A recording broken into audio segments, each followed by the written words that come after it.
ആവേശ പോരാട്ടം നടക്കുന്ന മണ്ഡലങ്ങളിൽ ഒന്നാണ് ഇത്തവണ പാലക്കാട്.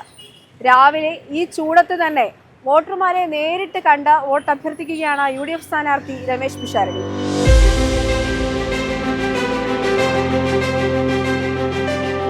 ഇത് മണ്ഡലം UDFന്റെ ശക്തമായ മണ്ഡലമാണ്, അതുകൊണ്ട് കുഴപ്പങ്ങളൊന്നുമില്ല.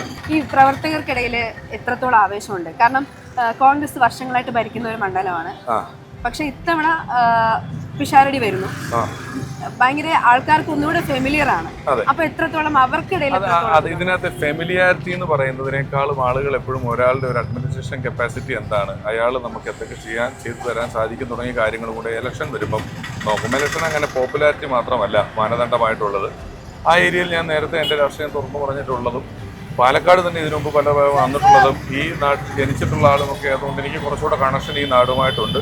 പിന്നെ വളരെ സീനിയർ ആയിട്ടുള്ള UDFന്റെ ഉഗ്രൻ പ്രവർത്തകരുള്ള ഒരു സ്ഥലമാണ്. ഇതൊരു ഉരുക്കുകോട്ടയായി ഇതിനെ കാത്തു സൂക്ഷിക്കാൻ വേണ്ടി നിൽക്കുന്ന സജീവ പ്രവർത്തകരുള്ള സ്ഥലമാണ്. അവരുടെ നടുക്ക് നിൽക്കുക എന്ന് പറയുന്നത് എനിക്ക് വലിയ സുരക്ഷിതത്വ ബോധം തരുന്ന, എന്നോടൊപ്പം അവർ നിൽക്കുന്ന, അവർ പറയുന്ന കാര്യങ്ങൾ അനുസരിച്ച് നിന്നാൽ തന്നെ വളരെ ഗംഭീരമായിട്ടുള്ളൊരു തെരഞ്ഞെടുപ്പ് പ്രചരണത്തിലേക്കാണ് നമ്മൾ പോകുന്നത്. അതിലൊക്കെ വലിയൊരു അഡ്മിനിസ്ട്രേഷനും വലിയൊരു സിസ്റ്റവും ഇവിടെ നമുക്കുണ്ടെന്നുള്ളത് വലിയ ഭാഗ്യമാണ്. ഈ സിനിമ ഏതെങ്കിലും തരത്തിൽ ഹെൽപ്പ് ചെയ്യുന്നുണ്ടോ? സിനിമ ഏതെങ്കിലും തരത്തിൽ ഹെൽപ്പ് ചെയ്യുന്നുണ്ടാവും. ഞാൻ ആ തരത്തെക്കുറിച്ച് ചിന്തിക്കുന്നില്ല. അതെൻ്റെ പ്രൊഫഷനാണ്. അത് എൻ്റെ പ്രൊഫഷൻ സിനിമ ആയതുകൊണ്ടാണ് ആ ചോദ്യം ഉള്ളത്. ഞാനൊരു അഡ്വക്കേറ്റ് ഇലക്ഷന് മത്സരിച്ചാലോ ഒരു ഡോക്ടർ ഇലക്ഷന് മത്സരിച്ചാലോ ഒന്നും ഈ ചോദ്യം ഉണ്ടാവില്ല. എൻ്റെ പ്രൊഫഷൻ സിനിമ ആയതുകൊണ്ട് മാത്രം ഉണ്ടാകുന്ന ഒരു ചോദ്യമാണിത്.